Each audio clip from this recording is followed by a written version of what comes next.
तो यहीं पर हम लोग 5 नंबर क्वेश्चन को भी देख लेते हैं। 5 नंबर में बोल रहा है कि जो भी हमने सर्व समीकरण का पढ़ा उसका प्रयोग कर निम्नलिखित में से प्रत्येक का मान निकालना है। तो 5वां का जो पहला है वो है 104 का क्यूब। ठीक है, अपने को पता है इसका क्यूब है तो इसको हम लोग सोल्व करते हैं।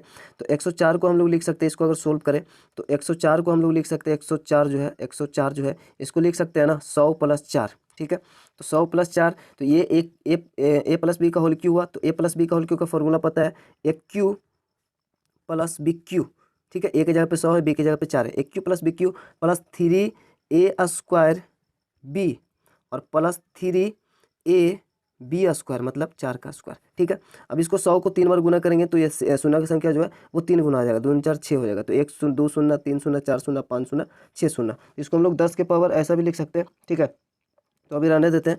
इतना हुआ, प्लस 4 को 3 बार गुना करेंगे, 4 4 16 16 64 आएगा। ठीक, प्लस 100 को 2 बार गुना करेंगे ना तो शून्य की संख्या दुगुना हो जाएगा, 2 दूनी 4, जैसे 100 गुना 100 करेंगे। ठीक है, 2 शून्य इधर 2 शून्य इधर, यानी टोटल 4 शून्य हो जाएगा। ठीक है ना, ऐसा होगा। और ये 4 तिया 12 है, तो 12 पर 4 शून्य, क्योंकि 12 से गुना करेंगे तो 12 पर 4 शून्य हो जाएगा। ठीक है, तो गुना करने या तो होगा ना, 12 गुना 10,000 तो ये हो जाएगा 4 शून्य इस पर आ जाएगा, यानी कि 1,20,000 ऐसा होगा। ठीक है, काई दाएं सैकड़ा हज़ार 10 लाख 1,20,000, तो ऐसा हुआ। उसके बाद प्लस यहाँ पे अगर देखें 4 चौ 16 होता है, और ये 16 और 3 से गुना करेंगे, 16 3 48। ठीक है, 16 16 48 और गुना 100 4800। ठीक है, बाकी हम लोग सबको जोड़ देंगे ऐसा ही। ये 4800 है, ये 64 है सिर्फ, और ये हमारा ऐसा है, तो इसको हम लोग ऐसा रफ में जोड़ सकते हैं। ठीक है, यहाँ पे देखिए 2 2 4 2 6 शून्य और एक साथ, जैसे 1 2 3 4 5 6 शून्य, 2 शून्य 2 4 शून्य 5 6 शून्य, ये हुआ। उसके बाद 64 है, तो 64 को इधर लिख देते हैं। 12 पर 4 2 2 4 2 6 शून्य इस पर भी है, और 2 2 4 2 6 शून्य इधर भी है। लास्ट से लिखते हैं 2 2 4 शून्य है, तो 1 2 3 4 शून्य। ठीक है, 2 2 4 शून्य, 2 अंक भी और बचा, तो 2 और 1 लिख देते हैं, इधर कुछ नहीं है। और उसके बाद 4800, तो 1 शून्य 2 शून्य फिर 8 है और फिर 4 है। ठीक है, तो इस प्रकार से अपने को लिखना है। यहाँ पर देखिए 4 बचेगा, और यहाँ पर सिर्फ 0 0 6 है, तो 6, यहाँ पे 8 रहेगा, और यहाँ पे 4 रहेगा, यहाँ पे 2 रहेगा, और यहाँ पे 1 रहेगा, और ये लास्ट में 1 बचा 1 रहेगा, यानी 11 24 8 64 आएगा। ठीक है, तो जब हम लोग इसको सोल्व करेंगे तो 11 24 8 64 आएगा। तो ये हमने फार्मूला के सहायता से इसको बनाया। फिर दूसरा अगर देखें तो यहीं पे देख लेते हैं दूसरा नंबर क्वेश्चन भी।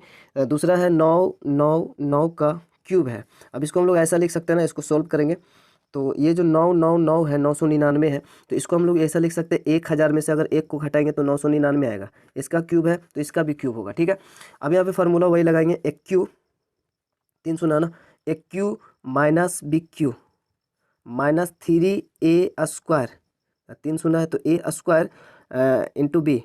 ठीक है, बी मतलब 1, और फिर प्लस होता है लास्ट में 3ab² मतलब 1 का स्क्वायर। अब इसको अगर सोल्व करेंगे, 3 शून्य है और 3 बार गुना होगा तो 3 3 9 हो जाएगा। ठीक है, शून्य की संख्या 9 हो जाएगा। तो यहाँ 10 के पावर ऐसे हम लोग 9 लिख देते हैं, फिलहाल अभी लिखने में आसान हो इसलिए, चूंकि एक पर शून्य की संख्या 9 है तो हम लोग 10 के पावर 9 लिख सकते हैं। ठीक है, इसका मतलब ये हुआ शून्य की संख्या 9 हुआ। ठीक है, माइनस 1 का क्यूब 1 होता है, और माइनस ये 3 है ना, तो 3 है और 2 बार गुना करेंगे तो शून्य की संख्या 1 पर 6 हो जाएगा। और ठीक है, और ये 3 इकाई 3 है, यानी कि 3 पर शून्य की संख्या 6, तो 3 गुना 10 के पावर हम लोग 6 कर देते हैं ऐसा, क्योंकि 10 के पावर 6 मतलब इस पर शून्य की संख्या 6, या फिर 3 पर डायरेक्ट आप 6 शून्य लिख सकते हैं। ठीक है, कोई दिक्कत नहीं, क्योंकि इसको अगर हम लोग गुना करेंगे ऐसे 1000 गुना 1000, तो 3 शून्य इधर 3 शून्य इधर, 1 पर 1 2 3 4 5 6 शून्य ऐसा हो जाएगा। ठीक है, अब ये 6 शून्य है तो इसको हम लोग ऐसा लिख सकते हैं 10 के पावर 6, और ये है, और 3 गुना 1 3 ही हुआ, और 3 में हम लोग इससे गुना करेंगे। ठीक है, तो यानी डायरेक्ट 3 पर 6 शून्य लिख सकते हैं, या फिर 10 के पावर 6 ऐसा लिख सकते हैं। ठीक है, प्लस है, यहाँ पर 1 का स्क्वायर 1 रहेगा, और ये 3 है, और 3 में अगर 1000 से गुना होगा तो 3000 ही होगा, और 3000 में 1 से गुना करेंगे तो वो भी 3000 रहेगा। ठीक है, अब इसको हम लोग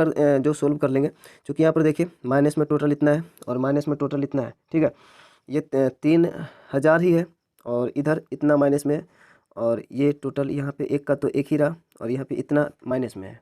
तो यहाँ पे करना क्या है कि ये जो हमारे पास ये प्लस में है 10 के पावर 9 जो है, 10 के पावर 9 जो है वो प्लस में है, और बाकी ये माइनस में 1 है, और माइनस में ये 3 और ये है। ठीक है, तो जो भी माइनस वाला उसको एक साथ कर देता है, जो प्लस वाला है उसको एक साथ कर देते हैं। तो यहाँ पर देखिए जो हमारे पास 10 के पावर 9 है, और फिर जो प्लस में बचा 3000, ये तो हम साथ में जोड़ देंगे, और जो माइनस में 1 बचा, और माइनस में 3 गुना 10 के पावर 6 बचा, ये दोनों को जोड़ देंगे अलग, और ये दोनों को अलग जोड़ देंगे। फिर ये जो माइनस में टोटल आएगा उसमें से प्लस में से हम उसको घटा देंगे। ठीक है, अब इधर देखिए रफ में हम लोग इसको जोड़ सकते हैं। जैसे यहाँ पे 10 के पावर 9 है, ठीक है, 10 के पावर 9 मतलब 10 पर 9 शून्य है, तो ये 10 पर 9 1 पर 9 शून्य, तो 1 शून्य 2 शून्य 3 शून्य 4 शून्य 5 शून्य 6 शून्य 7 शून्य 8 शून्य, ये 9 शून्य हमने लिखा। ठीक है, उसके बाद 3 को जोड़ेंगे, 3 पर 3 शून्य है, तो 3 शून्य इधर से लिखते हैं, 1 शून्य 2 शून्य 3 शून्य, उसके बाद 3 है, ये सबको जोड़ देंगे। ये सबको जोड़ने के बाद जो भी आएगा ना उसमें हम लोग सबको घटा देंगे, यानी इस दोनों को घटा देंगे। ठीक है, तो पहले जोड़ देते हैं, ये हमारा 0 आया 0 आया 0 आया, ये 3 ही रहेगा और इधर 0 है। ठीक है, देख लेते हैं कितने जीरो, 1 2 3 4 5 जीरो है, तो 1 2 3 4 5 जीरो फिर 1 है, इतना आया। इसमें से सबसे पहले तो 1 को घटाते हैं। ठीक है, वैसे 1 को क्या हम लोग दोनों को एक साथ जोड़ देते हैं। ठीक है, तो हमारे पास कितना है इधर रूप में देख लेते हैं, -1 और 3 के पावर 6 है, 3 के पावर 6 है, 1 2 3 4 5 6 शून्य है 3 पर, उसमें एक मतलब माइनस में भी है माइनस में भी है, तो टोटल देखिए 1 का 1 रहेगा और बाकी 2 2 4 5 शून्य इधर रहेगा, 1 शून्य 2 शून्य 3 शून्य 4 शून्य 5 शून्य और 3, यानी ये टोटल माइनस में रहेगा इतना। ठीक है, तो ये हमारा माइनस में आएगा, तो इसको घटाना है। ठीक है, 1 को 1 रहेगा, फिर उसके बाद 2 2 4 5 शून्य था, तो 1 शून्य 2 शून्य 3 शून्य 4 शून्य और 5 शून्य, उसके बाद 3 है, इसको अपने को घटाना है इसमें से। ठीक है, घटाओ तो आता ही होगा आपको, तो यहाँ पे ये इधर अंक है ना, तो इसमें से 5 चलेगा, इससे फिर इससे फिर इससे, तो ये 10 में से 1 जाएगा तो 9 बचेगा। ठीक, 9 बचा। अब ये देखिए 5 लिया होगा तो ये 10 हुआ होगा और 10 में से इसको 1 दिया होगा, तो ये 9 बचा, तो इसको 9 लिखेंगे। ये भी 10 हुआ होगा ना, इससे लिया हुआ 10 हुआ होगा, फिर इसको दिया होगा, तो ये 10 है, तो 1 दिया होगा, तो ये 9 बचा। एक यही दिया होगा ना, 3 है जो इस सभी को दिया होगा, पहले इसको फिर ये इसको फिर ये इसको, तो ये 3 है, तो यहाँ पे अब 2 बचेगा, यहाँ पे 0 है तो 0 रहेगा, यहाँ पर भी 0 है तो 0 रहेगा, और यहाँ पर 3 है तो यहाँ पे 3 घटेगा ना, तो यहाँ पर देखिए 5 चलेगा, इससे ये फिर ये इसको देगा, फिर ये इसको देगा, तो ये 10 में से 3 जाएगा, 7 बचेगा। ठीक, और ये यहाँ पे अब 9 बचेगा और यहाँ पर 9 बचेगा, एक तो इस सभी को दे ही दिया था, तो ये सिर्फ 9 7 पर 0 2 और फिर 3 9, ऐसा आपका आंसर आएगा। आंसर आएगा 99 7 0 2 999। ठीक है, ये हमारा आंसर आएगा इसको घटाने पर। तो आई होप आपको ये समझ में आ गया होगा, बस छोटा सा यहाँ पे कैलकुलेशन था जोड़ घटाव का, तो आप ये भी कर लेंगे। तो मिलते हैं नेक्स्ट में, तब तक के लिए जय हिंद।